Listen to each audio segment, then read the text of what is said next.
Welcome to P Passionate W World, R Radio N Network, LLC, a multimedia company.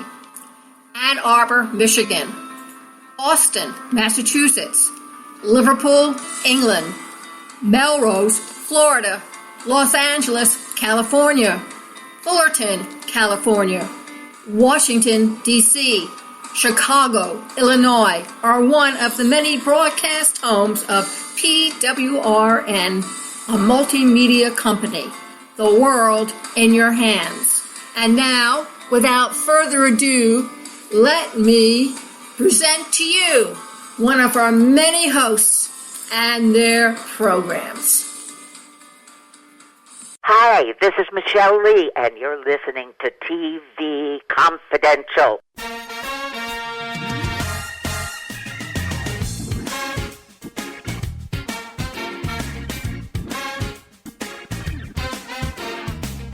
Ed Robertson welcoming you to TV Confidential, radio talk show about television. Adam Sekhman will join us in our second hour. If you watch Legends of Tomorrow on the CW, you know Adam Sekhman as government agent Gary Green. He also plays billionaire Yuri Petrov on the History Channel series 6. As a writer, Adam Sekhman has several comedy projects in the works, including a political satire about a group of Western reporters who take on the Middle East. Adam Sekhman will join us in our second hour. In the meantime, calendar year 2018 marks the 75th anniversary of the release of Casablanca, the Oscar-winning Best Picture of 1942, starring Humphrey Bogart and Ingrid Bergman, and directed by Michael Curtiz, that esteemed film critic Roger Ebert once described as simply the movie. Though Casablanca was first released in November 1942 exclusively in New York City,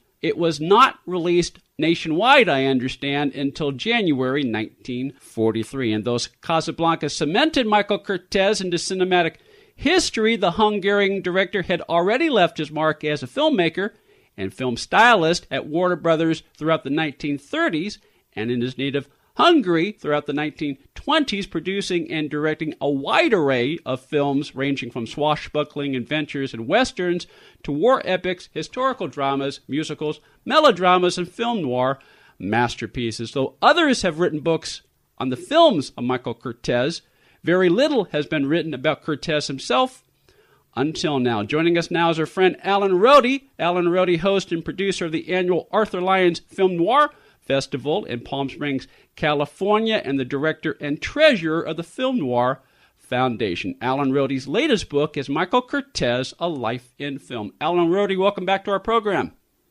Ed, it's great to be here with you. Thanks for having me on. By my count, Alan, you devoted at least 6 years of your life to this book. Besides unearthing all the resources available here in Southern California, I understand you traveled to Budapest to research Curtiz's life at the Hungarian Film Archive. What was it about Michael Curtiz that drove you to write this book? Well, I don't know if I was driven.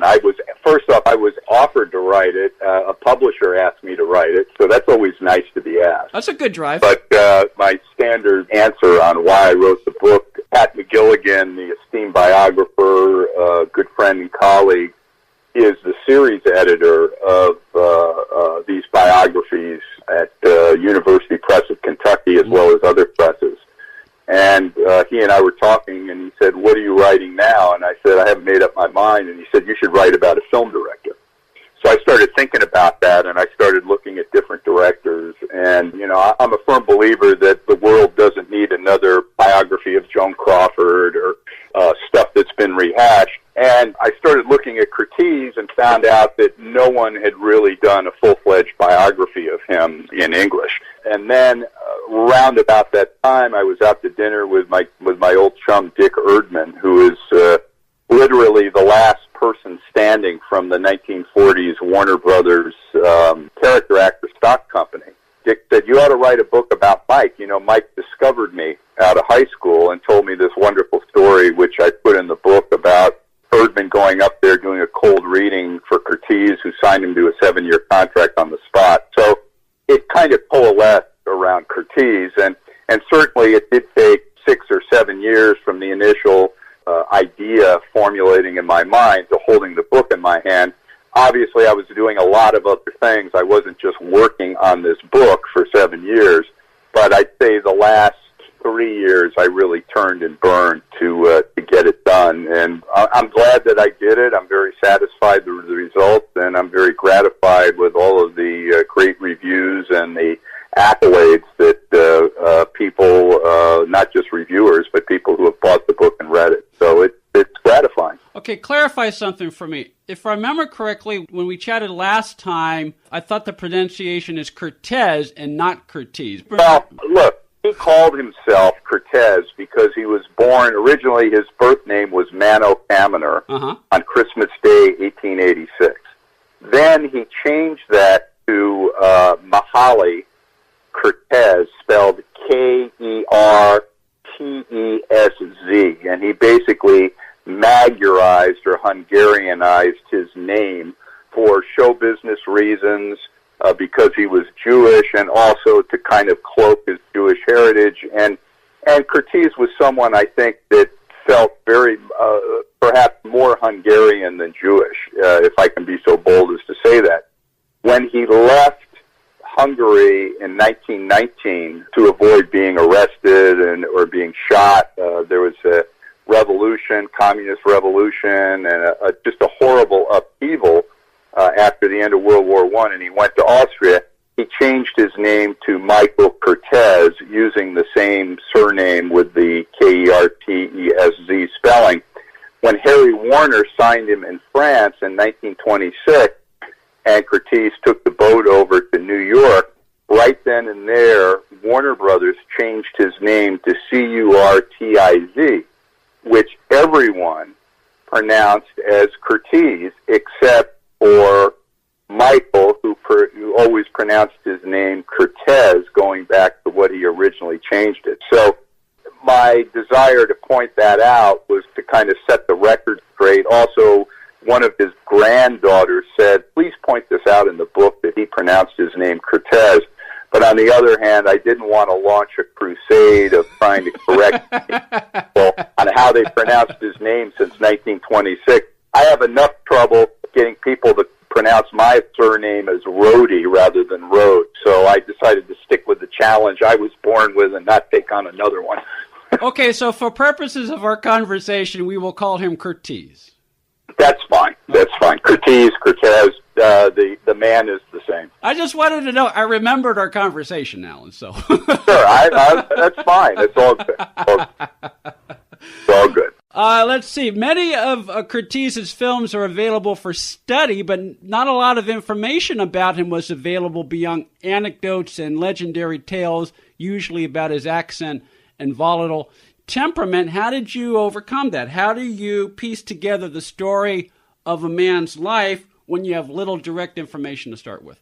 Well, you piece it together. It's like putting together a mosaic. Remember, this is someone who's been dead for over 50 years.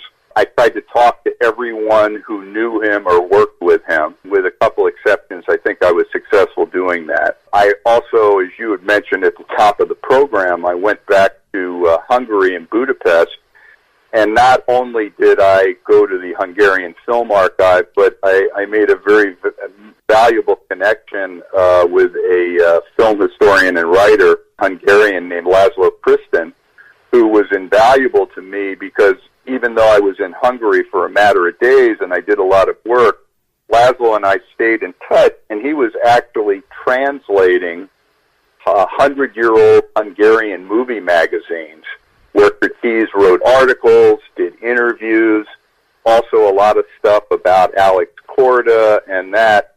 So after a while, if you work on this long enough, and then the Warner Brothers archives that has all the memos between Curtiz and Jack Warner and Hal Wallace, maybe not all of them, but many of them, where you can get a sense of how a lot of these movies like Casablanca were made. So after you do the amount of research that I did on this book, a person generally tends to take shape. And then I found granddaughters all over the globe, and found out about one of the reasons I think that he kept his personal life obscure is that he had 4 children out of wedlock, including a daughter who's younger than me. So, this was a guy that did keep his personal life shrouded, and he was very prominent in Hollywood, but he tried to control his prominence. His wife's best friend was Luella Parsons. So he was mentioned in Luella Parsons' column all the time and had a hopper and studio publicity, but he always focused the publicity on his movies and what it did for his movies and his career. And yeah, the whole thing about his malaprops and pound and a half of broken English and how he never really mastered the English language. So he put up signs on the set, "Curtiz spoken here." And he basically turned that part of his persona into a PR type of thing, but he never wanted anyone to really know about his personal life, all of these children and all of this other stuff. And so it was kind of like cracking open a walnut with a whole bunch of different pieces, and you have to find all of them and put it together. Curtiz's wife, Beth Meredith, his third wife, is one of the many pieces of the walnut that Alan puts together in his excellent book, Michael Curtiz, A Life in Film, which is available in bookstores everywhere through University Press of Kentucky. It is also available as an ebook through Amazon.com and other online booksellers. Alan Rohde's website is alanrohde.com, ALANRODE, alanrohde.com. You can also follow him on Twitter at Alan Cinephile. In many respects, Beth Meredith was like, I mean, their marriage was not perfect, but as far as Curtiz, the filmmaker, she was like the rock behind his career in many ways. Absolutely, and that was one of the stories that really fascinated me that I brought out in the book, was the fact that you had this real partnership between Beth Meredith. And Beth Meredith, for those listeners not familiar with her, she started out in the early days of film as Curtiz did, only he did it in Europe.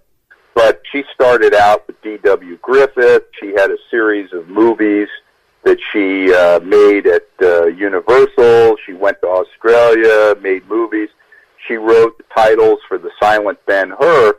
And when Curtiz came here and met her in 1926, she was the star. She was a charter member of the Motion Picture Academy.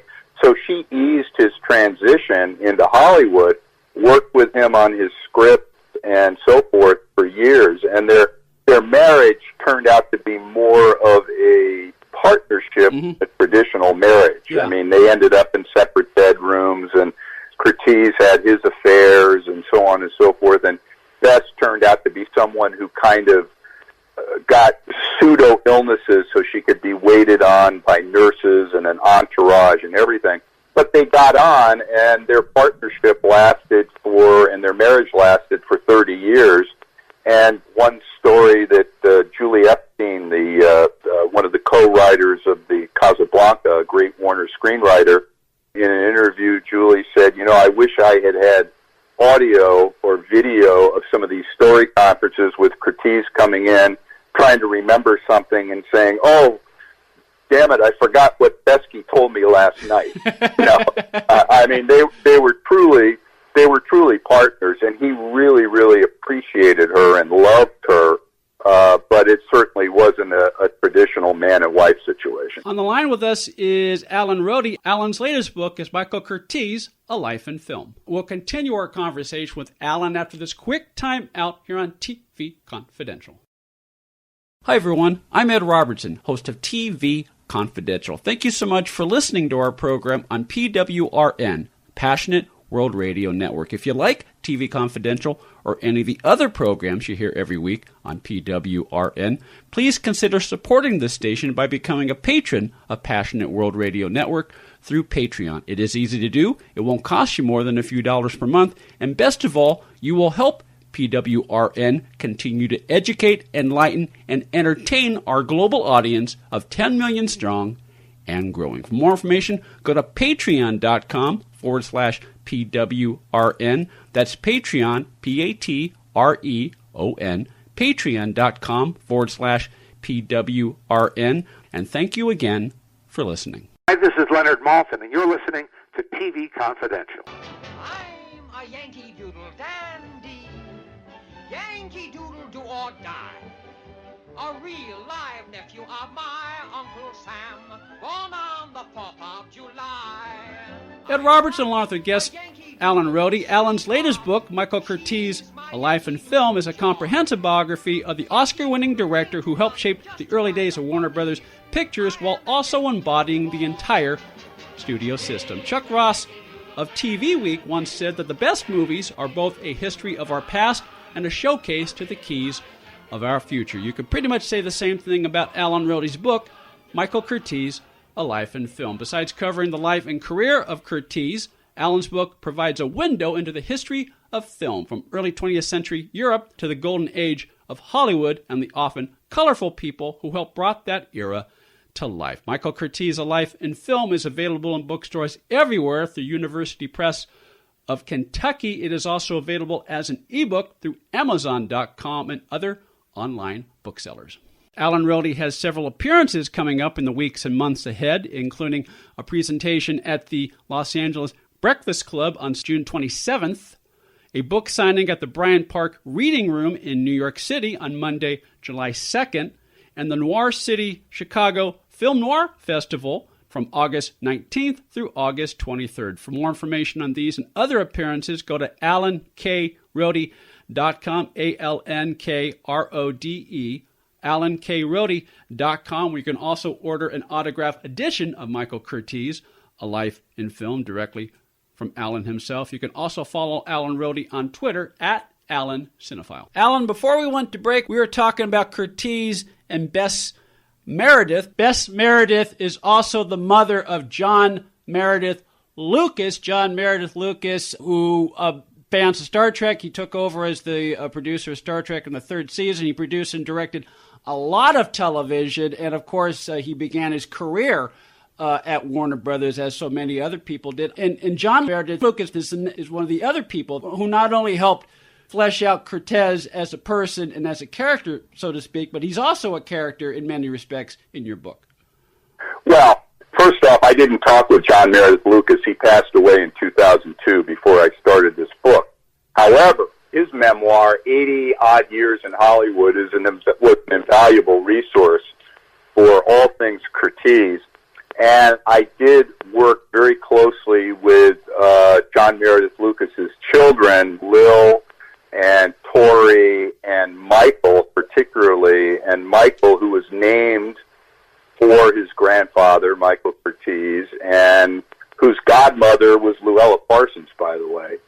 And Michael gave me access to a lot of Curtiz's ephemera and letters and different things, and was a stalwart supporter of this book. And unfortunately, Michael passed away 1 month before the book came out, which was really, really tragic because he was still a young man, and cancer got him. And I spoke at his memorial, and it's just really, really a bittersweet moment that the book came out and Michael wasn't there to see that, because he helped enormously. But yeah, John Meredith Lucas was Curtiz's stepson. Curtiz started him out at Warner Brothers as a script clerk, and then he worked at Curtiz's production company from 1947 and 1949. And he had a very, very interesting perspective, because Curtiz was certainly not the classical stepfather in any way, and John Meredith's life is a very, very interesting life to chronicle. One thing I would like to correct, you mentioned earlier that Bess Meredith was Curtiz's 3rd wife. It was his 2nd wife. Okay, I stand corrected. There's a lot of stuff on IMDb that says that he was married to Lily DeMita, which I have found absolutely no evidence of that. There is no marriage license anywhere in Europe of the two of them getting married. And Curtiz did make a star out of her in the 20s in France, and they did have an affair. But beyond that, there's no evidence he was married. So he was married originally to another Hungarian, Lucy Durain, who he turned into a movie star during the teens and the early 20s in Austria. And their daughter, Kitty, was Curtiz's namesake daughter, who was born in 1915. But the only two marriages he had was to Lucy Durain, who he divorced, and then Bess Meredith, who he married in, I believe, 1929. And he stayed with her until they separated in 1960, 2 years before Curtiz passed away. That points to one of the other fun things about your book, Alan, is that you mentioned earlier some of the legendary malapropisms, the Curtizisms. Curtiz spoken on this set. There, a lot of stories, many of which are great stories, but when you sift through and you piece it together with other accounts, you debunk a lot of myths and clarify a lot of misinformation that is otherwise out there in the film Ether about Curtiz. Yeah, well, anecdotes are anecdotes, and stories are stories. And the thing about Curtiz is a lot of the stories about him were true. And even the ones that may not have been true, they could have been true. So there's that. But I think some of the stories, like the one in particular that has been peddled for years, that Curtiz killed hundreds of horses during the filming of The Charge of the Light Brigade, which is what David Niven wrote in his book, Bring on the Empty Horses, which the title came from a Curtiz utterance that Curtiz probably did say. But all of this stuff about hundreds of horses being killed, and they went and filmed part of the movie in Mexico because there weren't laws against animal cruelty, that's all complete folklore. It's not true at all. And so I basically tell the story of what really occurred during the making of that movie. There's other stuff, other memoirs. Errol Flynn's very entertaining memoir, My Wicked, Wicked Ways.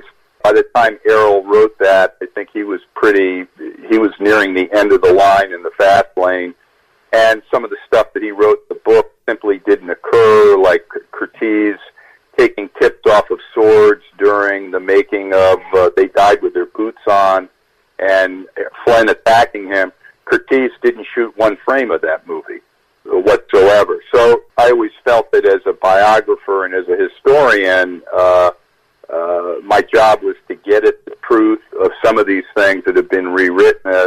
I guess the most notorious one is the Noah's Ark debacle, where supposedly, and this has been written about and repeated for years and years and years, that Curtiz drowned 3 extras by dumping water on fixed sets and the actors and extras and livestock and everything.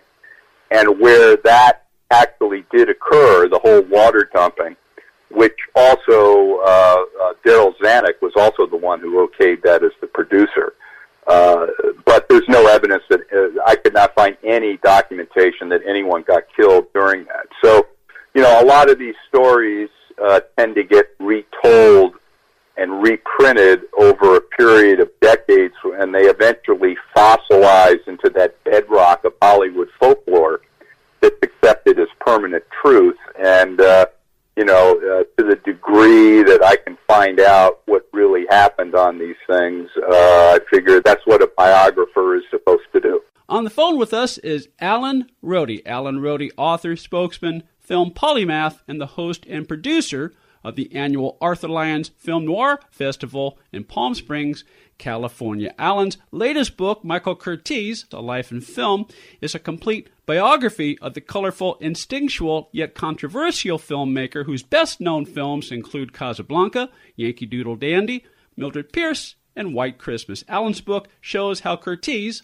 shaped the early days of silent film in Europe before immigrating to the United States in 1926. And while it does not shy away from the abrasive side of Curtiz, including his frequent outbursts with actors and crew members and his often brutal work schedules, Alan's book also shows how Michael Curtiz served as a mentor to some of pop culture's biggest icons, including John Garfield, Doris Day, and Elvis Presley. Michael Curtiz, A Life in Film, is available in bookstores everywhere through University Press of Kentucky. It is also available as an ebook through Amazon.com and other online booksellers. The chapters on Curtiz's early career in Europe are very much worth reading.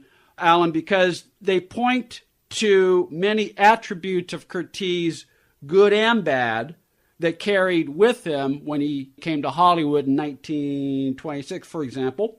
While he often thought of actors as movable parts rather than as artists or as people, he did have an eye for talent. I mean, one such example, in Europe, he discovered Walter Slezak.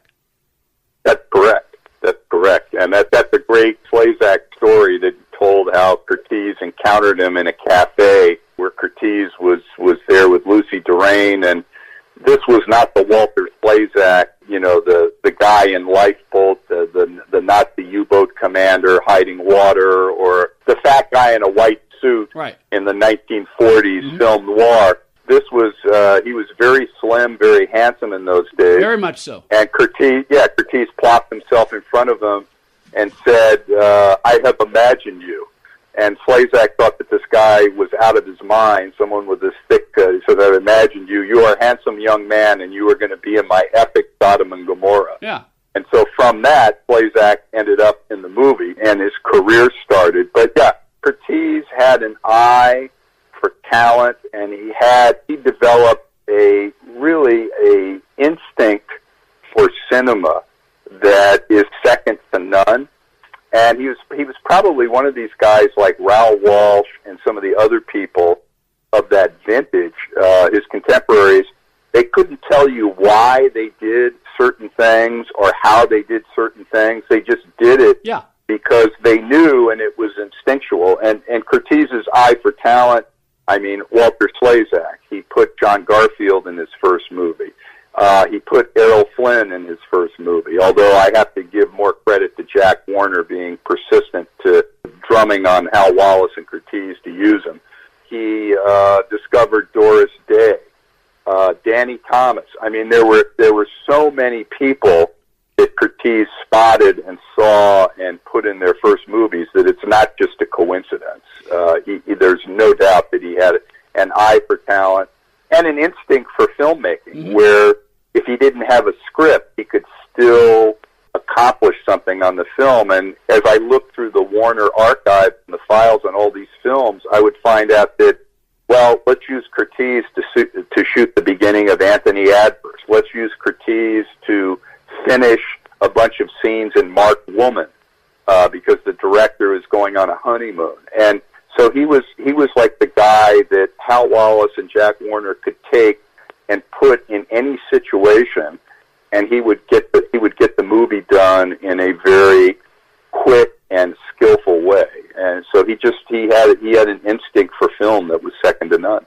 He had an instinct for film. He had an eye for recognizing talent, and he was also loyal to certain actors, at least in the case of S.K. Is it Sakal? Is that how you pronounce it? Oh, yeah. Well, Cuddles Sakal, his real name was Jacob Garrow, and he was an old-time Hungarian music hall comedian. Mm-hmm.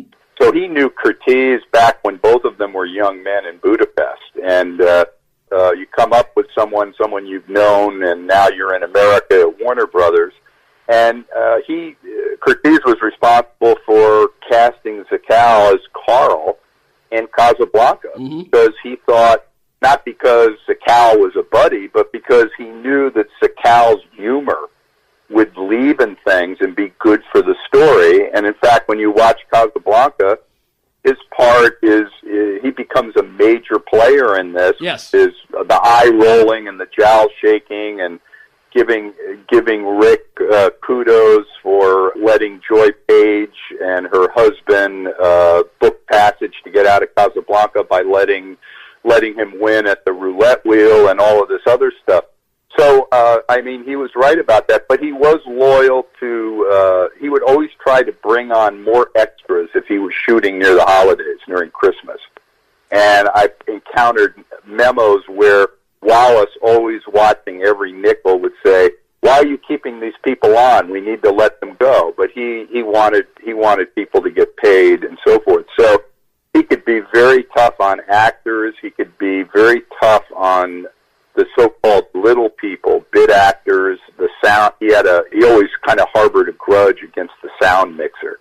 And I think that came from when he was directing at Warner Brothers, when sound came in, the Western Electric sound people had that power where he kind of felt that he lost control of the set for a time. So he always was hard on the sound mixers. But conversely, he was very loyal to people, and he helped a lot of people out. So he was a very paradoxical man. He was many things to many different people. As most people are, famous or not so famous. We're all of us, you and I, everyone listening to us tonight, we are all walking contradictions one way or another. Well, he was really contradictory, and he did rub a lot of people the wrong way because he wasn't sadistic in say Otto Preminger, who I really think there was something wrong with Otto Preminger. Yeah, there's a reason why they called him Awful Otto, I understand. Yeah. But Curtiz was the kind of guy, when things would go wrong, he'd blow his top, start screaming and yelling. And I remember Jimmy Lydon, who just turned 95 the other day, and I got to call him and wish him a happy birthday. And Jimmy told me about the experience with Life with Father, and he just said Mike was not a clinging vine type of director. When stuff would go wrong, he'd blow up and start yelling and stomping around and carrying on.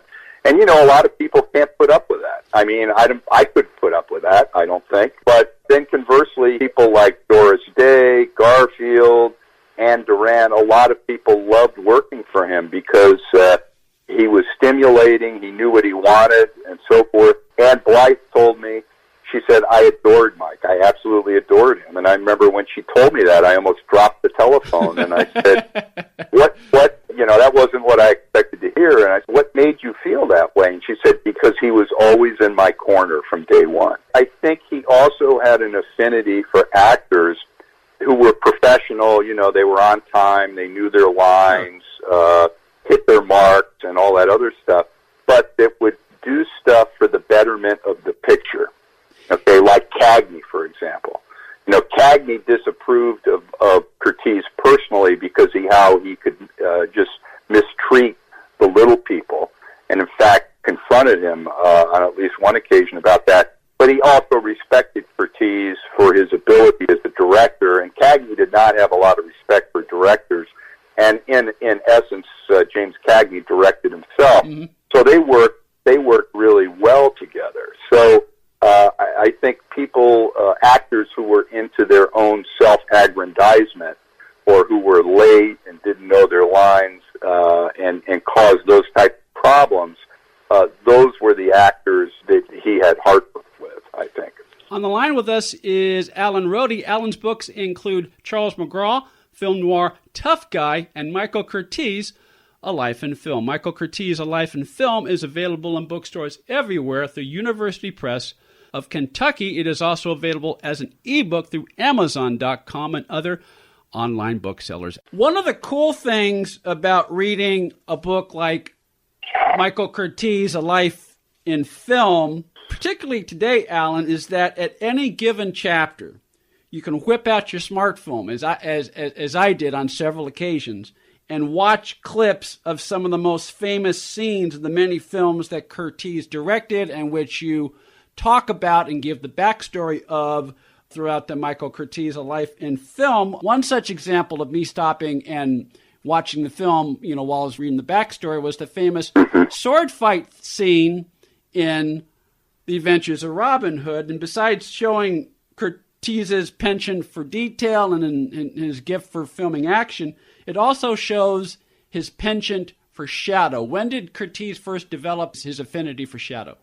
Well, I think he did that. If you look at his early Hungarian films, not a lot of it survived. I think that his style evolved in time.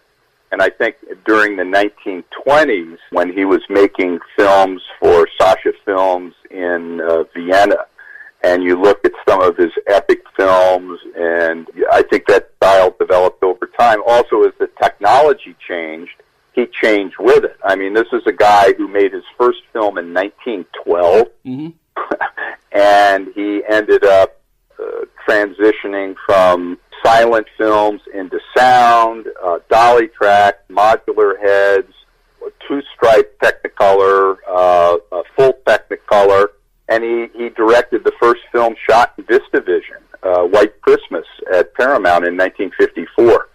So this was a guy that kept up with all the technical innovations and tried to master them. And certainly with lighting, when you watch The Unsuspected that he made in 1947, he was deliberately trying to take the film noir Chiracusco lighting and taking it to a different level by hiring Woody Bradell, who was nominally a Universal director of photography, who shot all those great films like Phantom Lady and The Killers and so forth.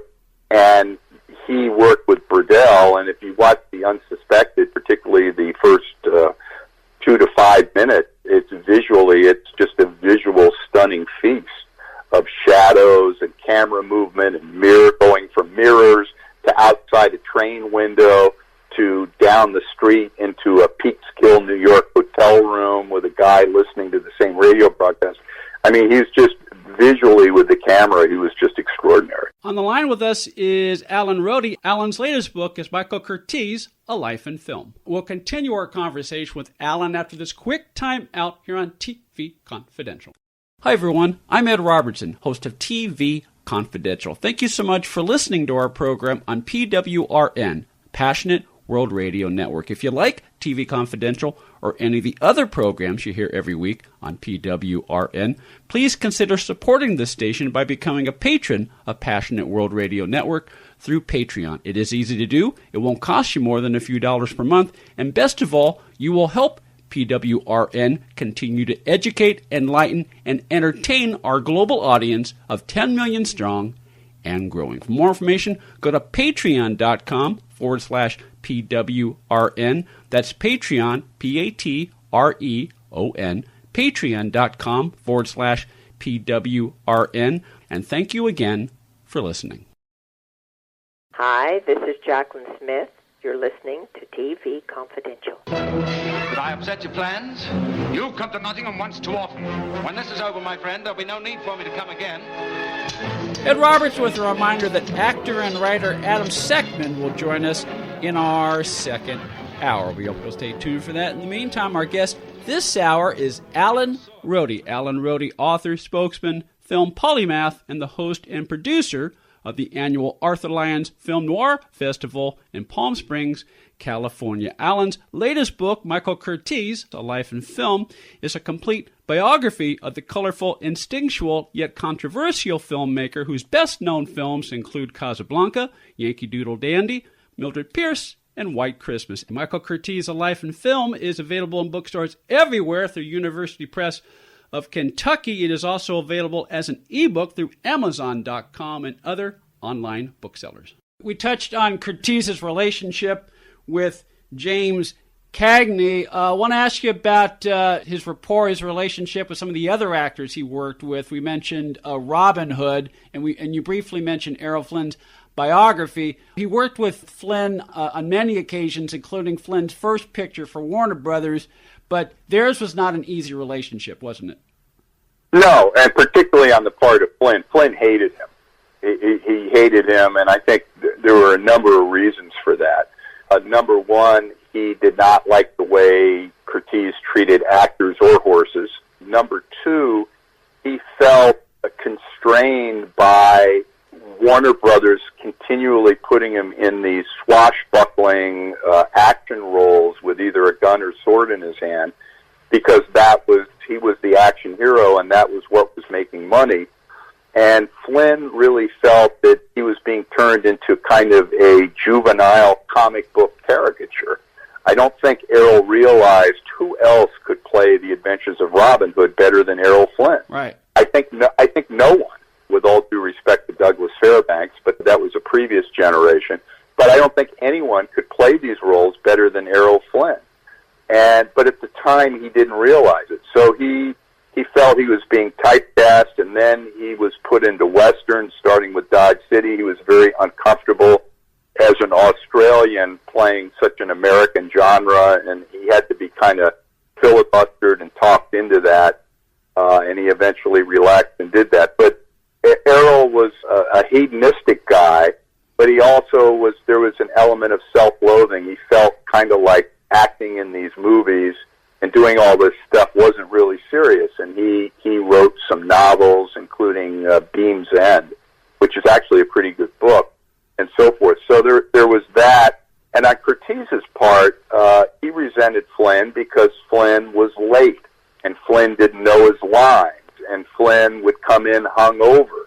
And this started in the middle part of his career, and it got worse and worse until the late 1940s. He became very difficult as the substance abuse really caught up with him, and so forth. And I end the Flynn-Curtiz relationship with a story that Sam Goldwyn Jr. told me when Goldwyn Jr. and Curtiz were making The Adventures of Huckleberry Finn and casting it in '59, and Flynn shows up trying to get a part in the picture, and he was broke.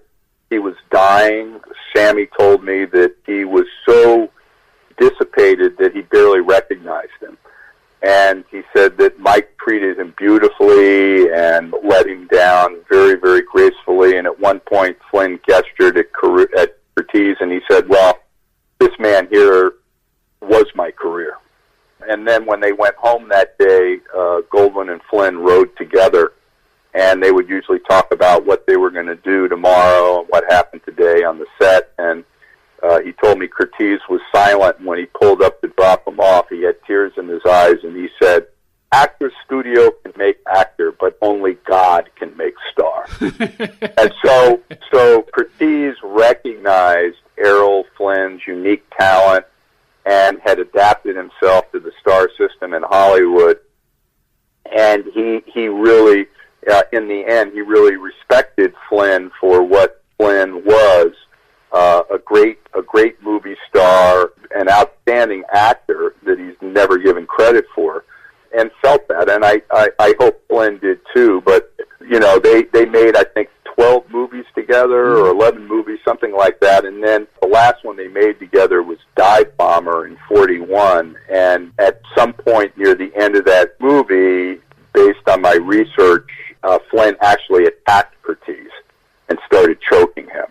And so that was the end of that, because Flynn did not want to work with him anymore. That was the end of their relationship. Well, what he needed a lawyer or an agent like James Cagney's brother, William Cagney, who would enact the happiness clause, and that got him out of his contract. So yeah, well, Cagney's approach to things was much different than Errol Flynn. Trust me. Very much so. Okay. Yeah, very much so. On the line with us is Alan Rohde. Alan's books include Charles McGraw, film noir Tough Guy, and Michael Curtiz, A Life in Film. Michael Curtiz, A Life in Film is available in bookstores everywhere through University Press of Kentucky. It is also available as an ebook through Amazon.com and other online booksellers. I was surprised we didn't get into the one story that I thought you would ask me about, which was Curtiz's attempted appearance to learn how to direct television. It's a real funny account from John Frankenheimer on Curtiz showing up in the control room for a live production of The Snows of Kilimanjaro. And they brought him in because they thought, well, maybe he'd like to do TV. This is like 1959, late 50s. End of his career. Maybe early 1960. Yeah. And it was like impossible to block out, and 3 cameras moving around and so forth. And Frankenheimer finally at one point looked at Curtiz, who was sweating and disheveled, and said, "You people are out of your mind," and left. Well, I can't imagine. I mean, look, you know this. We've talked about this on the program, particularly in the first 10, 15, 20 years of television. A lot of writers and directors who started off in the film industry transitioned into television because of work opportunities. I can't imagine Curtiz succeeding in television because, I guess if he could, he would. If he had to, he could have. But because he was such a perfectionist, and I can't imagine him being able to resolve the fact you got to shoot 65 pages of film in 6 days. You know, I mean, that's...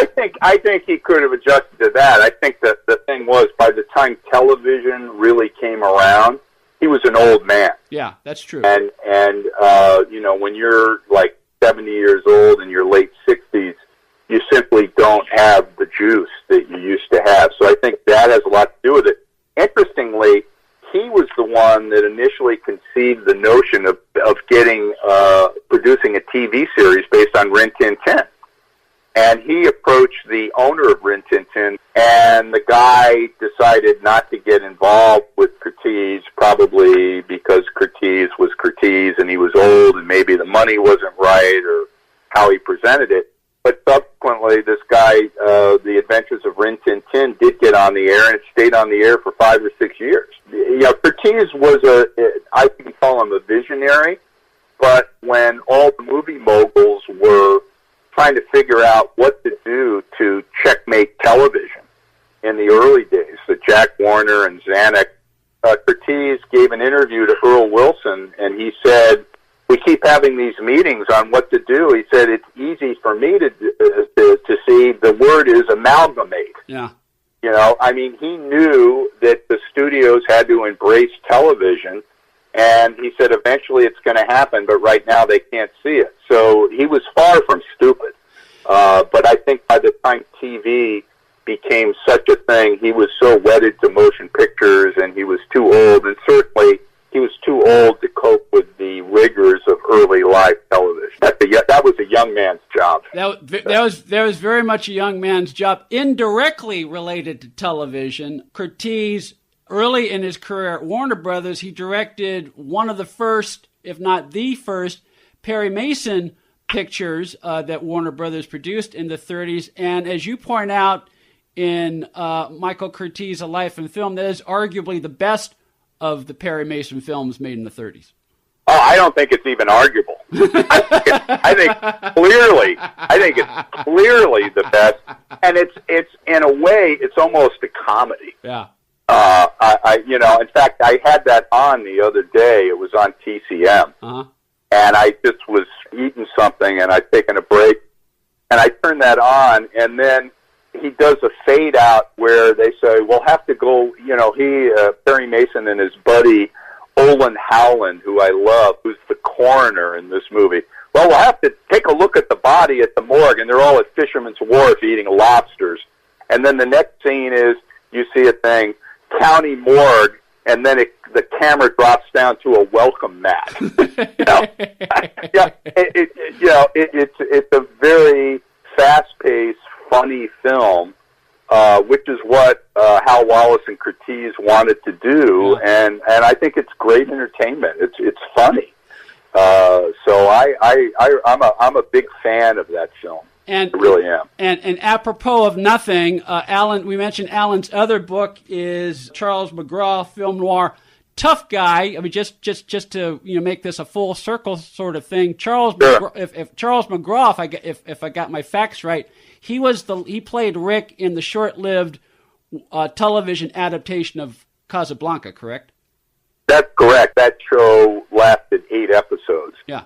And that was before Warner Brothers really knew what the heck they were doing with television. And Jack Warner, I think that was 55. So for 5 years, Jack Warner wouldn't allow a television set on the lot. Mm-hmm.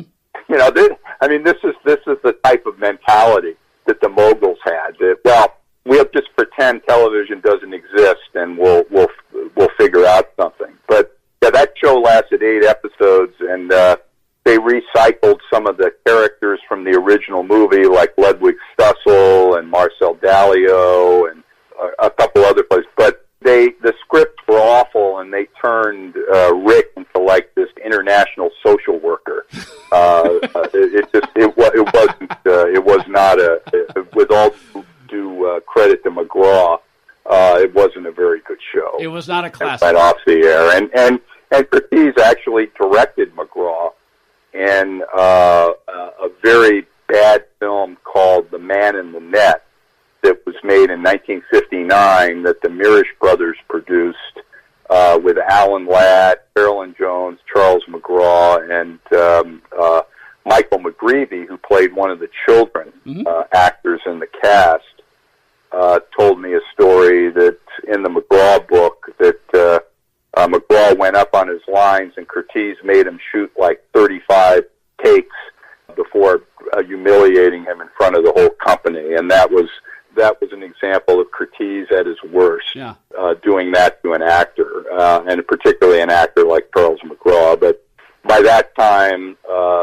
Curtiz was on his last legs, really, so to speak, and had been past it, and was not very inspired at that point in his career. On the line with us is Alan Rohde. Alan's latest book is Michael Curtiz, A Life in Film. We will talk about Casablanca when we wrap up our conversation with Alan Rohde during hour number 2 of TV Confidential. Stay with us.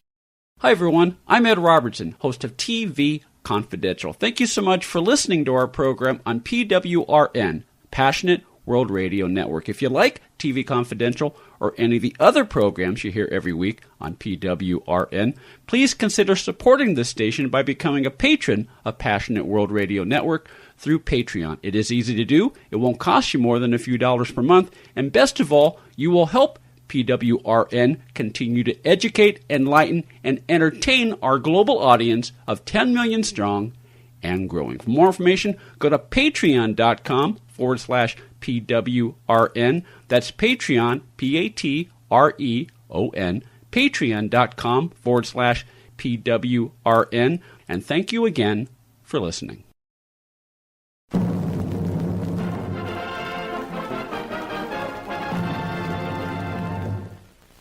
Warner Brothers television production. Hello, this is Louis Bourdon. You're listening to TV Confidential. Casablanca, city of hope and despair, located in French Morocco in North Africa. The meeting place of adventurers, fugitives, criminals, refugees lured into this danger-swept oasis by the hope of escape to the Americas. But they're all trapped, for there is no escape. Against this fascinating background is woven the story of an imperishable love and the enthralling saga of 6 desperate people, each in Casablanca to keep an appointment with destiny. I was willing to shoot Captain Reno, and I'm willing to shoot you. All right, Major, you asked for it. Ed Roberts with a reminder that actor and writer Adam Sekhman will join us later on in this hour. Adam plays Gary Green on the CW's Legends of Tomorrow and billionaire Yuri Petrov on the History Channel series 6. We hope you'll stay tuned for that. In the meantime, our guest this hour is Alan Rohde. Alan's latest book, Michael Curtiz, A Life in Film, is a comprehensive biography of the Oscar-winning director who helped shape the early days of Warner Brothers Pictures while also embodying the entire studio system. Chuck Ross of TV Week once said that the best movies are both a history of our past and a showcase to the keys of our future. You could pretty much say the same thing about Alan Rohde's book, Michael Curtiz, A Life in Film. Besides covering the life and career of Curtiz, Alan's book provides a window into the history of film, from early 20th century Europe to the golden age of Hollywood and the often colorful people who helped brought that era to life. Michael Curtiz, A Life in Film is available in bookstores everywhere through University Press of Kentucky. It is also available as an ebook through Amazon.com and other online booksellers. Alan Rohde has several appearances coming up in the weeks and months ahead, including a presentation at the Los Angeles Breakfast Club on June 27th, a book signing at the Bryant Park Reading Room in New York City on Monday, July 2nd, and the Noir City Chicago Film Noir Festival from August 19th through August 23rd. For more information on these and other appearances, go to AlanKRohde.com, AlanKRohde, AlanKRohde.com. Excuse me, Ed, I should also mention that if anyone wants to purchase a signed copy of Michael Curtiz, if they go to my website, www.AlanKRohde.com, I have my One-Way Street blog and a one-way store, and one can purchase a copy of Michael Curtiz or my first book, Biography of Charles McGraw, and either book I would be glad to sign and personalize in any way. So that is also available to your viewers as well. Okay, autograph editions available, AlanKRohde.com. Let's see, in your chapter on Casablanca, you make the case that in some respects, Curtiz's background as an immigrant helped shape the characterization of Rick's Cafe in Casablanca. Tell our listeners a little bit more about that, and briefly, what was his relationship with Humphrey Bogart like? Well, as far as the Rick's Cafe American, when you see the opening of Casablanca, and there's this long dolly shot of this smoke-filled cafe, very little reflected light, all the emigres in corners, people talking, and this whole bustle. When Curtiz, his formative years in Budapest, he spent many, many hours in Budapest cafes and coffee houses. And the culture back then is you had coffee houses for newspaper writers, for artists, and you had the Cafe New York for the showbiz people and the nascent movie industry and actors and directors and all of this stuff. And that was Curtiz's milieu. This is where deals were struck, where people could get their mail delivered, where they read, thought, argued, dated chorus girls, whatever. So when you see that opening in Rick, you have a sense of that same milieu where Curtiz, I think, harkened back to all of the years he spent in cafes and restaurants and coffee houses, both in Budapest and Vienna. And certainly, since he cast all the bit players in there, and you have that sequence where people are trying to sell jewelry, they're trying to get an exit visa to get out of Casablanca, and in many cases, all of those people were immigrants who did come to America to fleeing Hitler. So, I mean, there's a sense of reality in Casablanca because the people that he used and the milieu he drew on both his previous experience in Europe, and then these immigrants were the real deal. They were actors and actresses that fled Nazism, many of them Jewish. So there's that. As far as his relationship with Bogart, I think it was one of mutual respect, not affection. Mm-hmm. When Bogart signed his last contract with Warner Brothers in 1946, part of the condition of his contract is that he could pick which 5 or 6 directors would direct his films. And there was John Huston, John Cromwell, Delmer Daves, so forth, and Curtiz. So he recognized that the quality of Curtiz's work. He did not like the way Curtiz picked on the little people and set him straight on that on numerous occasions.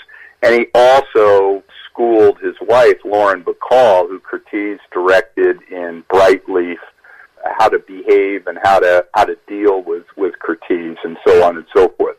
So there was a mutual respect there. And I think Curtiz said in an interview one time, Humphrey Bogart, he never studied, but he's always good. Yeah, so that amounts to praise from Curtiz for Bogart. He recognized that Bogart was very, very serious and about his profession as an actor and took things seriously and was on time and knew his stuff and was a great star and a great actor. I understand there is a movie coming out later this year on the life of Curtiz and the backstory of Casablanca. Have you seen the film yet? Or what can you tell us? What do you know about it? Is this the Hungarian film you're talking about? I believe so, yeah. Well, all I can tell you about that is that the young people that made it were very nice, and they contacted me, and they wanted me to look at the script, and I said, so good, how much are you going to pay me? And then I heard crickets on the other end of the line. Yeah. So what I did was they sent me some questions, and they had some preconceived notions about Curtiz's relationship with his daughter that I provided some clarification on, and they were nice enough to give me a credit for doing that. And I actually met, I was at a book signing at UCLA, and I met one of the actors that I think played Julie Epstein or someone in there, and had a nice chat with him and so forth. So yeah, I'm looking forward to seeing it. It's not a documentary by any stretch of the imagination. It's a dramatic movie about Curtiz, and I think if I remember correctly, it transposes his life during Casablanca and Rick and Elsa with the relationship with his daughter Kitty. So I think that might prove very interesting. It's certainly an interesting perspective, but I have not seen the movie as yet. Okay. Okay, you've got several appearances coming up. We mentioned at the top of the program when you're not writing books and blogging and talking to people like me, you are actively involved every year with the Arthur Lyons Film Noir Festival in Palm Springs. You also collaborate with Eddie Muller several times down here and up in the Bay Area on film noir festivals. Do you have another book in the works? And if you do, are you at liberty to talk to us about it? Not yet. Not yet. Okay. Not yet. I always talk after the check clears. I haven't solidified that, but I'm going to be at the Los Angeles Breakfast Club doing a presentation on the 27th of June. I'm going to be back in New York at the Bryant Park Reading Room in Bryant Park for a Real Talk program where I'm going to be interviewing and signing my book. That's on the 2nd of July. And I will be co-hosting Noir City, Chicago at the Music Box Theater in Chicago from the 19th of August to the 23rd. So I'm looking forward to that. I think this will be my 7th or 8th year doing that in Chicago, and I'm looking forward to seeing all my friends and presenting some great movies there. For more information on these and other upcoming appearances, AlanKRody.com, AlanKRody.com, where you can also get an autographed edition of Alan's excellent book, Michael Curtiz, A Life in Film. Michael Curtiz, A Life in Film, which is also available in bookstores everywhere through University Press of Kentucky. Alan Rody, always a pleasure to talk to you. I look forward to our next conversation. Ed, looking forward to it too. Actor and writer Adam Sekhman will join us later on this hour. We hope you'll stay tuned for that. In the meantime, you might recall that a few weeks ago we talked to actress Lily Bourdon. Lily plays Warner Brothers story editor Irene Lee in the upcoming biopic of Michael Curtiz that we mentioned in our chat with Alan Rody. Since we have a few minutes left, we thought we'd close out this segment by playing an excerpt from our conversation with Lily Bourdon, in which we asked her how she came to be cast in that picture. I was asked to audition by the director, who is based in Hungary, and the film shot in Hungary. And so I guess it took a few weeks or months to find out for sure, but I did book the role. And the role was actually at one point non-existent in the script, and then it was written back in. Really? And I also helped as associate producer, so I connected them with Orion Williams and Jeff Hammer and Gigi Tokigny and their dialogue writer, Ward Perry, who helped make the dialogue more authentic American of that time. That was the 1940s, right when America was entering the war. Pearl Harbor, after Pearl Harbor, is when the movie was shot. So it's very political. It's autobiographical about Michael Curtiz, who is actually a very controversial figure in Hollywood history. Just thinking aloud here, I'm a little surprised when you said in the original script the Irene Lee character was not in it, if I heard you correctly, and that surprises me considering she played a major role in Casablanca being made. She discovered the actual source material, right? Yes, she did. It was based on a play called Everybody Comes to Rick's, and she was the story editor on Casablanca. And she worked with the producer, Hal B. Wallace, and I think they worked on a couple of films together. But Irene Lee was actually instrumental in finding it, but, it was just a matter of does the character work in the story that they're telling, because the story isn't about my character, it's a supporting character. Is it more of a challenge to play an actual person who existed, like an Irene Lee, versus playing a fictional character, or do you approach the character the same way whether it's a real person or a fictional character? I actually think that it's easier in some ways to play an actual biographical, an historical person, because you have pictures of the person, you have clues, you can read articles about them or buy them, or just there's more source material to work with, whereas a character that's made up, like, that's a fictional character, like, coincidentally, I'm Irene in both book club and Curtiz. The director of Curtiz pointed that out to me. Thought that was funny. And my mother is named Irene. Well, it's the Hungarian version of Irene, which is Irene. So there's a lot of Irenes in my life. But, yeah, so I guess it's fun to play both of them, and they're both challenging for different reasons, because when you're playing a biographical character, you have to keep it, people will compare you inevitably to the actual person, and Irene Lee, who was actually Irene Levine, and then later Irene Lee Diamond, because she married a gentleman, I forget his first name, but his name was Diamond, and he was an army man turned real estate developer, and they built their fortune together. They became very wealthy. They started the AIDS Foundation, the Irene Lee Diamond AIDS Foundation, and a couple of other foundations. So she was very charitable towards the end of her life, but she started out as an actress.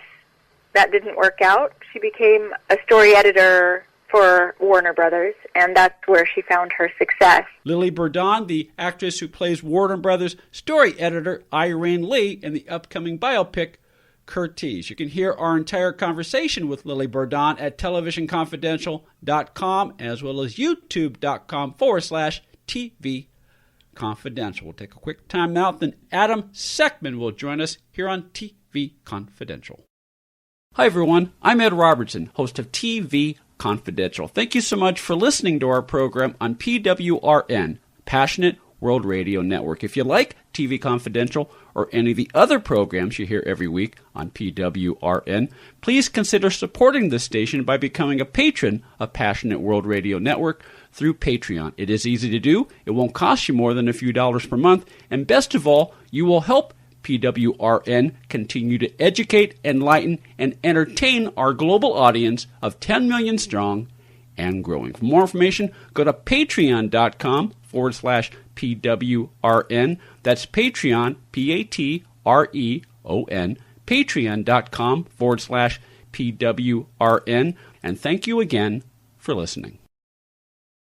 Hi, this is Joseph Lyle Taylor. You're listening to TV Confidential.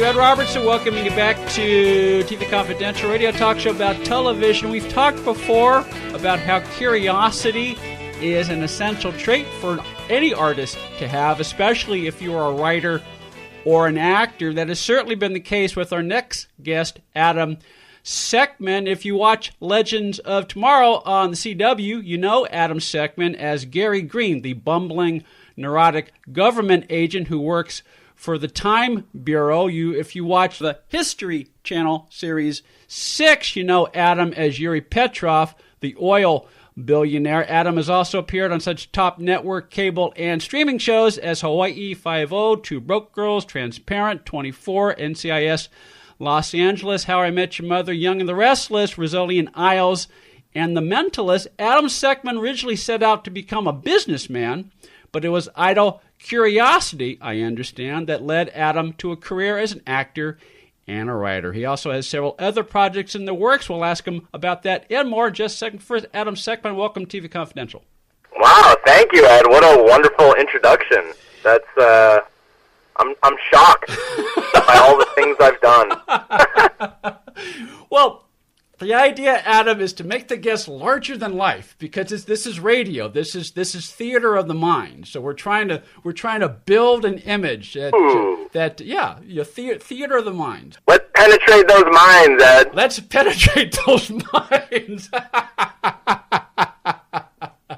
As we said in our open, Adam, you studied finance. You studied finance at the Wharton School of Business. So I'm guessing you originally set out to pursue a career on Wall Street, but apparently there is an artistic side of you while you were attending Wharton. Was there something particular at the time that drew that artist side out of you, or has there always been an artist inside Adam? That's a good question. I mean, while I was studying finance, I would go to see extracurricular theater on campus, and every time I would go to a show, I would feel like, oh my God, I would love to be a part of that. That looks so fun. It looks amazing.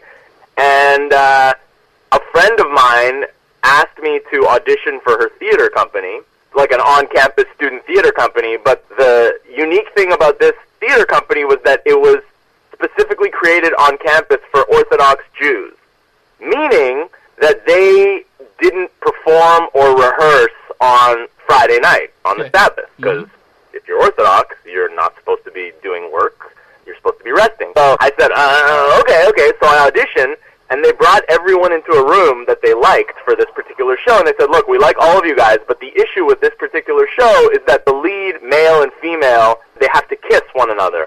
And who in this group is willing to kiss a member of the opposite sex? And I was the only guy that raised my hand, so he said, great, you're the lead. And then it was a love affair from then on. Not with the actress, but with the art. With the arts in every sense of the word. Okay, this may sound stupid, but I don't know how else to ask it. It seems odd that no other actor, even if it's a student actor, it seems to me, it seems odd that no other actor would want to kiss the female lead during the audition process. It seems to me as an actor, that's part of what you do. You throw yourself, if the part requires you to embrace on stage, you throw yourself into that. So am I missing something? Yes, you are. But you wouldn't know this, so I understand the question. You're totally right. I mean, why wouldn't they? But the other actors who were part of this theater company were religious Jews who are not allowed to touch a member of the opposite sex until they marry them. I see. So kissing a member of the opposite sex is off limits. Okay. Me, as your, old-fashioned, Larry David type do,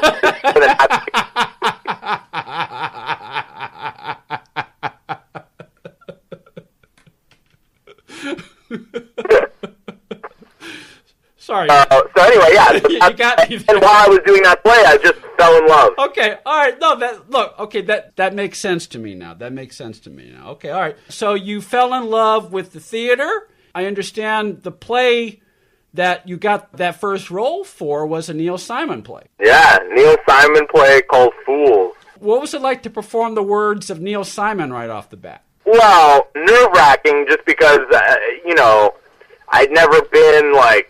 I'd never done a play where I was the lead, so it was just constant, fear that I would mess up, that I would forget my lines, that, a lot of anxious nights of bad sleep. But other than, it was less about the words of Neil Simon, more about the don't disappoint everyone with a bad performance. Well, so I don't know. Maybe I still did disappoint them, but at least I knew my lines. Well, at least you knew your lines. That tells me, Adam, that even though this was your first acting role, it tells me that you took what you were doing seriously, and that this was not just, even though you sort of got it by fluke, so to speak, because you were the only one who was willing to kiss, you took it seriously. Absolutely, yeah. Yeah, I mean, well, I don't know if it was the taking it seriously, more the fear of being embarrassed on stage by not being prepared. But no, you're right. I mean, it was a good lesson in the importance of preparation, because this business, there's a lot of waiting around, but when you have your moment, you better be ready. Yes, that is certainly something that has carried you through as you've gone on to other roles on stage and film and television, especially. And we have talked a little bit about the audition process on the program, Adam, and that for that 2 or 3 minutes when it's just you and the casting director and you and the director, you've got to be ready to sell the goods. Totally. Yeah. Absolutely. And the tough thing sometimes is in those auditions, there's the other element of fear and nerves that aren't as apparent on set as they are in an audition room. We're talking to actor and writer Adam Sekhman. Adam plays Gary Green on the CW's Legends of Tomorrow and Yuri Petrov on the History Channel Series 6. As a writer, Adam Sekhman has several comedy projects in the works, including a reboot of Americanistan, a comedy about a group of Western reporters who take on the Middle East, and Comrades, which some have described as Perfect Strangers meets Coming to America. You can follow Adam Sekhman on Twitter and Instagram at Seky. Seky is spelled Tseky, at Seky. Adam's website, adamsekhman.com. When did you first start writing? friend of mine that I went to business school with, he was friends with a writer, and he kept bugging this writer friend and saying, "Oh, you need to write something for Adam. You need to write something for Adam." And this writer, my friend Brian, said, "I don't want to write something for him. I'll sit down with him. We'll discuss. Maybe we can come up with something." And because also in this business, it's very important to be creating things. And so we sat down together, and he just assumed I would be like some flaky actor. I'll sit down and have a conversation, and then we'll never see each other again, or see each other in a year and be like, "Hey, it's been a while." But we sort of sat down and had a great chemistry with one another, and just started creating together. So we've written and shot 2 independent pilots. We're developing a 3rd now that we've written, and also 2 features. One of the pilots I understand is called Comrades, which some have described as Perfect Strangers meets Coming to America. Did I get that right? Is that the concept? Yeah. So it started with the idea of like, wouldn't it be interesting to see Perfect Strangers remade, but instead of the Eastern European character being this guy who's from a poor farm, that he's the extremely rich oligarch side of it. So it's like a Russian playboy who's got more money than you can possibly imagine coming to America and having misconceived notions and thoughts about American culture. I've seen the trailer. The trailer is very funny. I hope I hope you succeed in getting the project off the ground. When you and your partner wrote Comrades originally, Adam, did you see yourself as the lead character, or were you focusing mostly on getting the story and getting the characters right? Both. I definitely saw myself as the lead character. Okay. But yeah, getting the story right, of course. I mean, that's the most important thing. Yeah, I guess both equally. Okay, and I might be off base here, but it seems to me that at least part of the concept comes a little bit from your direct experience, because some of you folks may not know this. Adam is a native Canadian, so you have firsthand experience of seeing a country from the eyes of quote unquote a foreigner, or at least an outsider. It's true. Although my entire family are immigrants who came to Canada in the 70s from the Soviet Union, so the immigrant mentality is very much a part of who I am. And like writing Comrades, because I actually the first language I grew up speaking was Russian, so it's very close to home in that sense. Very, very close to home. You mentioned that you grew up speaking Russian. I understand you're also an accomplished voice artist. Among other things, you learned Yiddish when you performed in the movie Sealy for Israeli director Amos Gittay. Have you always had an inner ear for voices, for dialect? Is that something that you cultivated as you became a performer? Well, that's interesting. I mean, I don't know if I particularly cultivated it. It just became kind of a way to get jobs in Hollywood. Like, oh, this guy can do accents and he can speak languages, so he can play bad guys on TV. And so it sort of resulted from that. The Yiddish thing was particularly challenging because, like, I don't speak Yiddish at all. And this character, there was just an insane amount of dialogue that I had to learn. So I had a Yiddish teacher in L.A. that I was working with, and then my grandmother in Toronto, Yiddish is like her mother tongue. It's what she grew up speaking. So she had the script with her, and like the best part about preparing for that movie was being on the phone with my grandmother for an hour and a half a day, going over the lines and, like her sort of massaging the language so that it worked. Yeah. And at the end of our preparation, she said to me, your Yiddish is better than your Russian. And I'm like, I can speak Russian, but I don't even understand what I'm saying in Yiddish. And she's like, oh, no, it's in your blood. Of course, it totally makes sense. Yeah, and in a way that having that direct tie to your family, I would just think that would also help you. Maybe I'm off base, but I would think that would help you prepare for the character a little bit, because you're learning it from someone who's understood that part of history in the movie that you were performing at the time.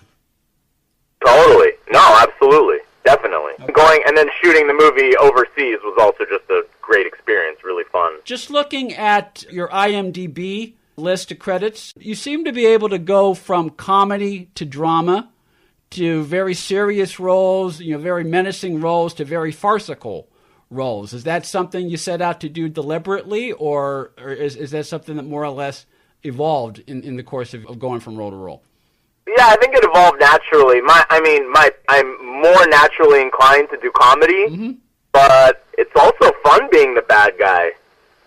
I like it. Yeah, well, and again, I think it's related to what we were talking about before, the fact that I have these, like, foreign abilities that, naturally works for a lot of different TV shows, Do you prefer drama over comedy? Or did No, I prefer comedy over drama. I like finding the funny in life, Ed. Finding the funny in life.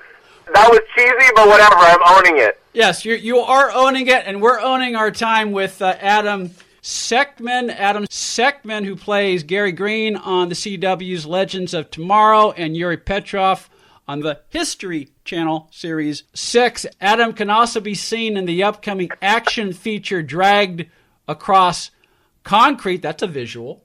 Dragged Across Concrete. With Vince Vaughn and Mel Gibson. Dragged Across Concrete, which is scheduled for release later this year. What can you tell us about Dragged Across Concrete and your character in it? So, as you can imagine from the title, it is a violent piece of film. It's going to be awesome, but also it will feel like you were dragged across concrete in a fun way. The character that I play is a less than savory individual. I got to smoke a lot, which was hard to do for the lungs, but looks really cool.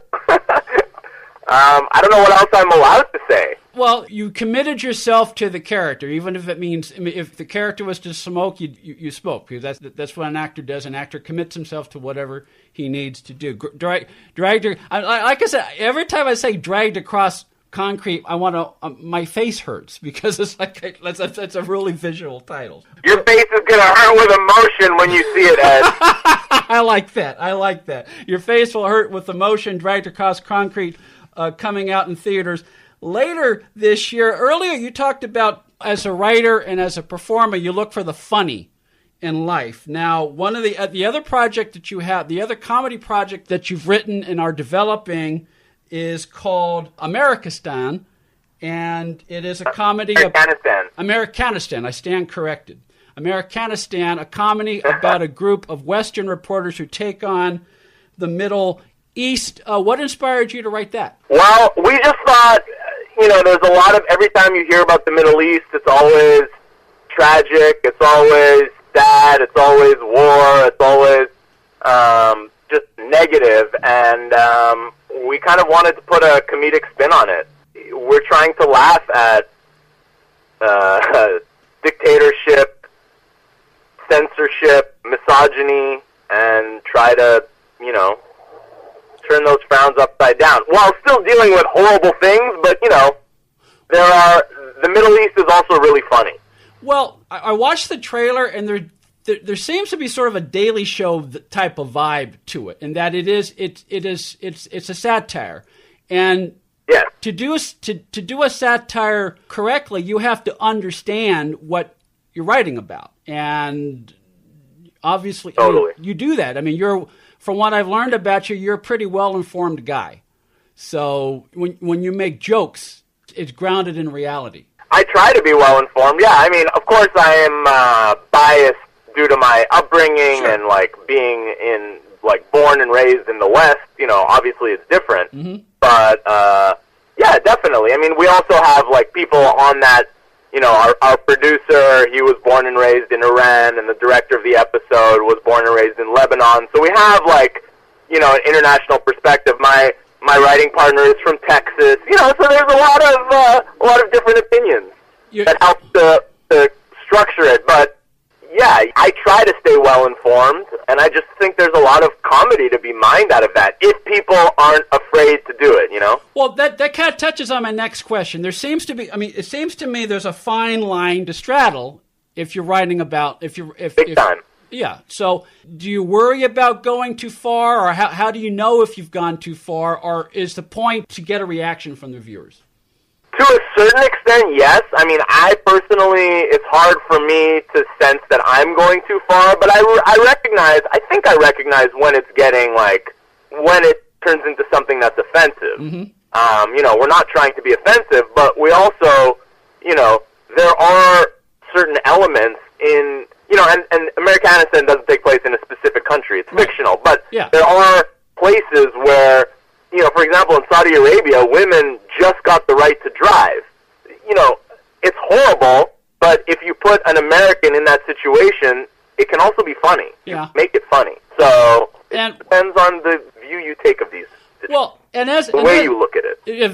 Very much so. And as I say, since we're in an age where political satire is very much part of our culture, not only on cable comedy shows, but also in independent films and television. So absolutely, this is a good time for a project such as Americanistan. Did you get that? Yeah, like Afghanistan, but Americanistan. That's right. Okay, hopefully that'll be coming soon from Adam Sekhman. Just a couple more questions, if I can. Reading your bio, I don't know whether you said this tongue in cheek or not, but I read that you auditioned for the Jack Bauer role in 24. Did I get that wrong, or did that go over my head? Yeah, no, you got that wrong. We were the connection to Jack Bauer is that we were both nominated for an award at a TV festival. I get it. Yeah, I get it. And he beat me. I get it. So I get it. As he would have beaten me out if I had auditioned for the role of Jack Bauer, he would have won that too. I see. So when you say you lost to Kiefer Sutherland, you lost an award to Kiefer. Yeah, exactly. Rightfully so, I think, Ed. I get it. And then I did get to act in the final episode of 24, so, you know, full circle, I suppose. It does come full circle. So, well, is there anything else about your upcoming projects that you want our listeners to know about that I have not asked you? I don't think so. Just that maybe Legends of Tomorrow is now on Netflix, so, you know, you don't have to watch commercials, which is nice. That's right. Legends of Tomorrow is now available on Netflix, and I believe it has been renewed for the fall. Yep. Okay. Yep, it's coming back, baby. It is coming back. Well, hopefully you'll be coming back to our program one of these days. Adam, it's been fun talking to you. I'd love to, Ed. It was a pleasure. I wish you all the best. Thank you very much. It was a lovely conversation. I look forward to more. You can follow Adam Sekhman on Twitter and Instagram at Seky, T-S-E-K-Y, at Seky. Adam's website, Adam Sekhman, T-S-E-K-H-M-A-N, adamsekhman.com. Take a look at This Week in TV History right after this.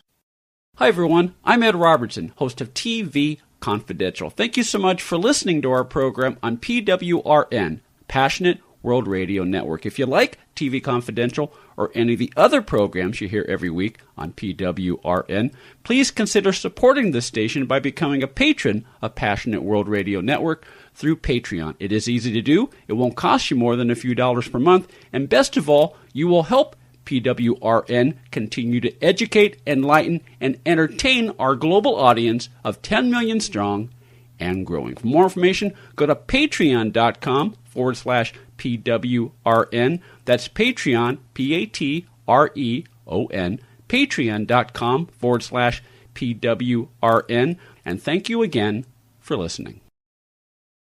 Hi, this is Nichelle Nichols, and you're listening to TV Confidential.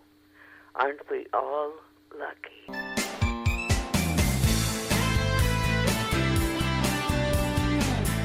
Ed Roberts wants a reminder that the next edition of TV Confidential will premiere next week on the station at the usual time. Our guests will include actor, voice artist, and teacher Jerry Hauser. We hope you'll join us for that. In the meantime, Tony Figueroa and Donna Allen are with us as they bring us This Week in TV History. And Tony's segment, as always, is brought to us by our friends at Story Salon, Southern California's longest-running, regularly performing live storytelling ensemble, with live shows every Wednesday night in Valley Village and occasionally on Friday nights in Valley Village. For more information, go to storysalon.com or facebook.com/Story Salon. What do you have for us tonight? All right, let's go to July 2nd, 1955. And a 1 and a 2. And a 1 and a 2. You have to explain that now. At one time, everybody knew who Lawrence Welk was. Well, I think a fair amount of our listeners who are listening to I Lawrence think so. And our age group know it as, oh, that's the thing Grandma wants to watch. Don't bother her while it's on. Exactly. Lawrence Welk always seemed to be a family thing. It was. It was. It was the last. It was the last of that era, and it is often parodied. Well, it's right now SNL for a while was doing their Lawrence Welk show parody. Yeah, and it's for a whole new generation. I think they've been able to take stuff that now you see on the Game Show Network, and now that have become the YouTube sensations, and go with it. And as Bobby Burgess, Bobby Burgess, who was one of the dancers of the Lawrence Welk show, he was a Mouseketeer. He was a Mouseketeer. Also a former Mouseketeer, as he told us when he was on our show a few weeks ago. There are a lot of Lawrence Welkisms that have made it into the vernacular because of his accent. And he was from North Dakota. And you would have thought he was from Norway the way he spoke. No, but for 15 years he was a staple of the ABC. He was not only a staple of the ABC Saturday lineup, but when his show was canceled in the summer of '71 to make way for hipper fare such as the Primetime Dating Game and the Primetime Newlywed Game, Welk was canny enough to continue the show in first-run syndications and pretty much formulate his own coterie of independent stations that would air the show usually on Saturday nights, usually somewhere between 5 p.m. and 8 p.m. local time, depending on the market. And that way, for older viewers, they could still watch the show. It would be part of their weekend. How would you describe the music? Was it champagne music? It was champagne music was the term that was used. And he had the bubbles. He had the bubbles. And then, even when he retired in 1982, all of this was repackaged and syndicated. It's the best of. It is still airing on a lot of PBS stations to this day. Yeah, usually they have one of the ensembles now one of the ensemble players hosts the best of. If not Bobby Burgess, then someone part of the family. And it's kind of like a time capsule. Let's go back to this day, and they bring it back. But I remember when Lawrence Welk was still around, he would open the show in a golf cart. You could see the clubs in the back. So it looked like, he's retired, he's playing golf, but before he goes plays a round of golf, he's going to be a little nostalgic, and then it'll be like, and let's take a look back see how we looked when we were just a little bit younger, and then, the show would fade in there. And because there's dancing involved, but it was basically a musical show. So yes. Yeah, musical variety show. Yeah, and much of the music that he played were standards. A lot of accordion, as I remember. Yeah, a lot of accordion. So in that respect, the show is timeless. And so even you may be watching a videotape of a show that was taped 35 years ago, but maybe some of the fashions might be some of the outfits might be a little garish, but it is about the music. And I remember, I'm just remembering that it was on in our house on many Saturday nights, not just when my grandparents were in town, because there were 3 networks. And I guess this was the only family-friendly program on it that I don't know what it came up against, but I remember many times it being on in our house when I was a little bitty girl. And I watched. I thought it was kind of funny. It came on 1955, so we're talking 60 years this July. When it was on in the 60s and color was new, you could see how everything was made for color television at that time. So it looked very, very bright, very colorful. Very pretty. Very pretty. So when they went to color, that was a big shift. But I think for a lot of people also just in that time, the 1960s, what they were watching on the news just prior to this show coming on, what was going on, what was being reflected in both movie and television, how the counterculture was kind of making certain changes for a lot of Americans, especially, I would say, the older ones. They want not only to have an escape, this was, I think, a true escape from what was going on in the world right now and just have, happy song, dance stuff. They wanted to feel good. And they did not want to necessarily think. They just wanted to enjoy the music. Right. It was a nice escape. And for a number of years, it was ABC's anchor show on Saturday night. I mean, it would, at a time when the prime time lineup would start at 7:30. Lawrence Welk would come on at 8:30, and so and run 8:30 to 9:30. So it was the linchpin of that Saturday night lineup for many years. And you have to, also in the mid '60s, going into the '70s, the variety show was shifting. You had Laugh-In, you had Smothers Brothers, even Sonny and Cher. It was a little bit of a stylized counterculture, younger couple hosting. It got a little hipper. It got a little hipper, and if you were not hip enough to be in the room, let's say you wanted this, and there was still so much of a market that wanted that type of show that would be on. Carol Burnett would be on later, on Saturday nights. What about Hollywood Palace? That was also ABC, wasn't it? Yes. In fact, for the bulk of its run on ABC, Lawrence Welk was the lead-in to the Hollywood Palace. So you had a nice little block of variety. Okay, and two very, very different shows. Two very, very different shows. The Hollywood Palace was more of a star-studded spectacle. Yes. It was a show. It was a variety show without an ongoing host. It was.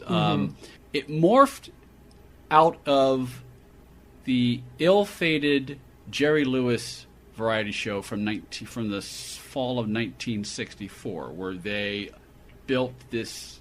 It was a 2-hour show that tried to be Ed Sullivan and the Johnny Carson Tonight Show in a primetime form, only it was carried by Jerry Lewis, and for a number of reasons it didn't take off. And but they took the old El Capitan Theater, if I remember correctly, and which was the to clarify, what we now know as the El Capitan, many years ago was called the El Capitan, and then it became the Paramount Theater, and so for decades. And then what was now known as the Hollywood Palace, it's still now just called the Palace.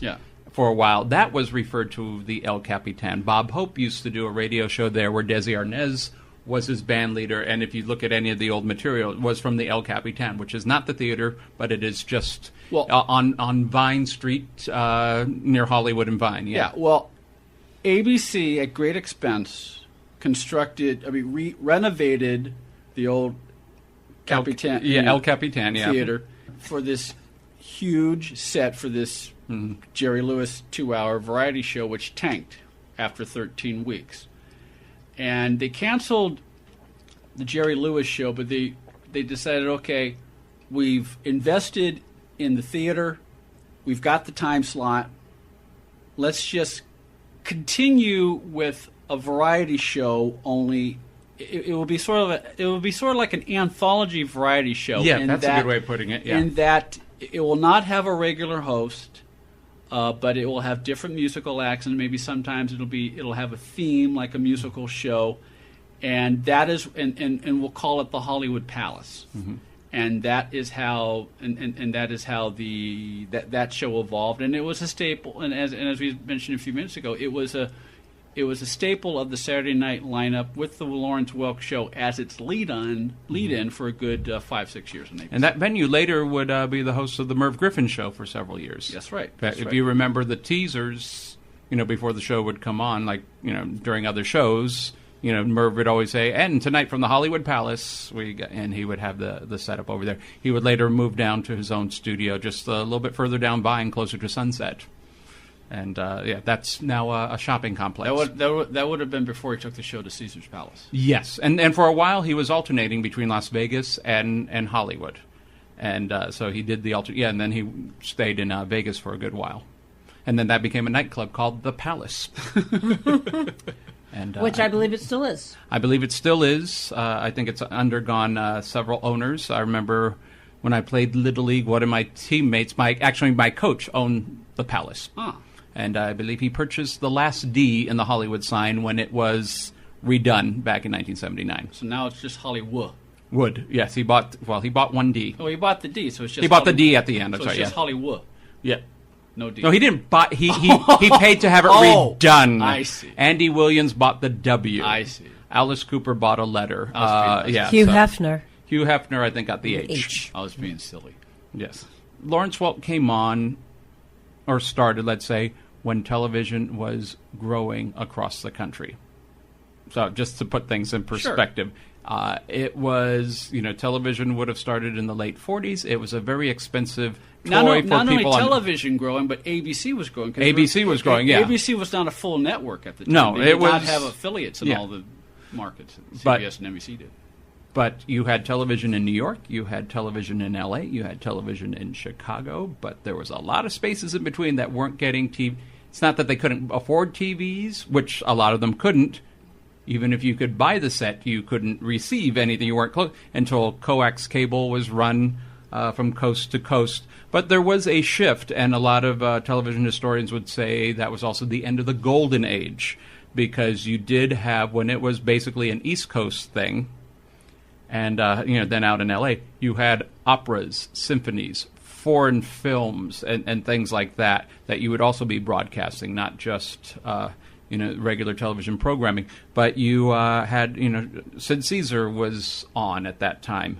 Right. And his writers were saying, when did things come to an end? And his writers collectively once said in an interview, when Lawrence Welk came around. Because they were writing very sophisticated, highbrow stuff. Whereas Lawrence Welk was a show that was geared toward the masses. Yes. Exactly. And homogenized. Yes. So when Sid Caesar did a spoof of a foreign film, it was to an audience who have seen foreign films. Right. When they were doing a spoof of a symphony, these people had seen symphonies. Now, a few years later, then television, PBS primarily, would introduce the masses to the symphonies. But so they were doing that, but they were saying, what was, the end of it all, and they basically blamed Lawrence Welk. He said, why? Because he had champagne music, and the audience didn't have to think. You would turn on Lawrence Welk and me, and then that was it. So from that end, they credit Lawrence Welk for bringing an end to that golden age. Well, okay, that is one. And granted, all of them went on to do cool stuff. Of course. But at the same time, as we said a few minutes ago, you credit also to Lawrence Welk for being one of the first people to form an independent network of stations that carried the Lawrence Welk show every week outside of a network affiliation for a good 11 years before ending the show in 1982. And as we said, it lives on. It lives on PBS. Yeah, and I think, Hee Haw followed that because they had their time on CBS. As a matter of fact, as a matter of fact, I believe many stations would pick up both the Lawrence Welk show and Hee Haw and air them as a package on Saturday or Sunday nights. Yeah, you got it in syndication, and there is enough of a market to put that. And when you think about how that's kind of the thinking that we're having now, we had talked about it in another segment. There's enough fans for one particular show, but a network does not necessarily want to carry it, but there's other outlets where you could go. Now, you can have something that's directly produced for Netflix, or if the big boys don't want a show, well, AMC will take it, if it's not fitting, the box that they're putting it together. And now the networks are kind of jumping on that bandwagon as well. So this, the thinking is very much like what we're seeing now with Netflix, or, Amazon is taking that route too. So you can watch the shows at different times, and I'm sure he would have come up with a way of binge watching if the technology was there. Who, Lawrence Welk? Yeah, I don't know if you want to binge on Lawrence Welk. No. Childoftelevision.blogspot.com, childoftelevision.blogspot.com, also storysalon.com or facebook.com/storysalon. Donna's new book, by the way, is called Fall Again, Beginnings. It is a romantic novel that asks the question, what would you do if you met the perfect person, only it was not the perfect time? To find out what happens, visit fallagainseries.com. Stay with us, folks. We'll be right back. Hey, did you know that TV Confidential has a YouTube channel? It's true. Check it out right now at youtube.com/TV Confidential. There you can also listen to the last few episodes of TV Confidential on demand absolutely free. And please be sure to subscribe to our YouTube channel at youtube.com/TV Confidential, youtube.com/TV Confidential. Hi, everyone. I'm Ed Robertson, host of TV Confidential. Thank you so much for listening to our program on PWRN, Passionate World Radio Network. If you like TV Confidential or any of the other programs you hear every week on PWRN, please consider supporting this station by becoming a patron of Passionate World Radio Network through Patreon. It is easy to do. It won't cost you more than a few dollars per month. And best of all, you will help PWRN continue to educate, enlighten, and entertain our global audience of 10 million strong and growing. For more information, go to patreon.com/PWRN. That's Patreon, Patreon, patreon.com/PWRN. And thank you again for listening. Hi, this is Julie Newmar, and you are listening to TV Confidential.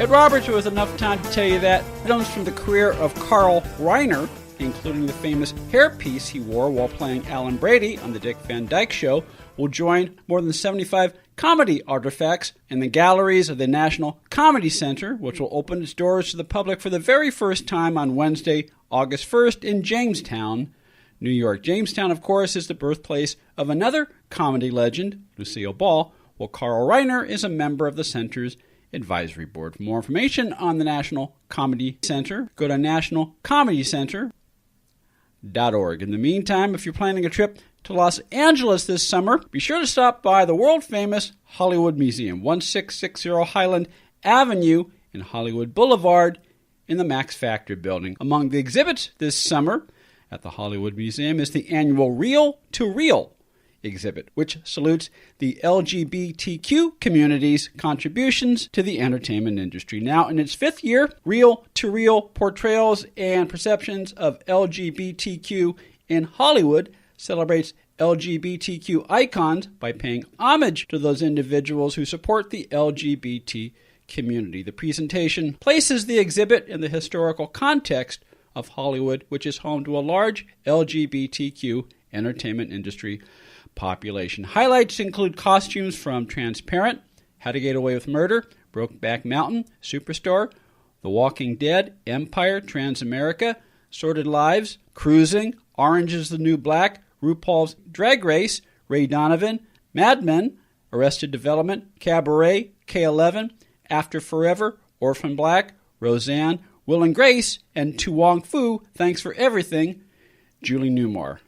Plus, you'll see famous costumes from leading designers, as well as tributes to such LGBTQ icons as Judy Garland, Betty Davis, Joan Crawford, Elizabeth Taylor, Cher, Rock Hudson, Liza Minnelli, James Dean, Bette Midler, Rudolph Valentino, Charles Lawton, Bruce Valanche, Sherman Hemsley, Jerry Jewell, Lily Tomlin, Jane Wagner, and many, many others. The Hollywood Museum is located at 1660 Highland Avenue at Hollywood Boulevard in the Max Factor building. For tickets and more information, call 323-464-7776, 323-464-7776, or go to thehollywoodmuseum.com. A reminder that Alan Rohde will be appearing at the Los Angeles Breakfast Club on June 27th, at the Bryant Park Reading Room in New York City on July 2nd, and the Noir City Film Noir Festival in Chicago from August 19th through August 23rd. For more information on these and other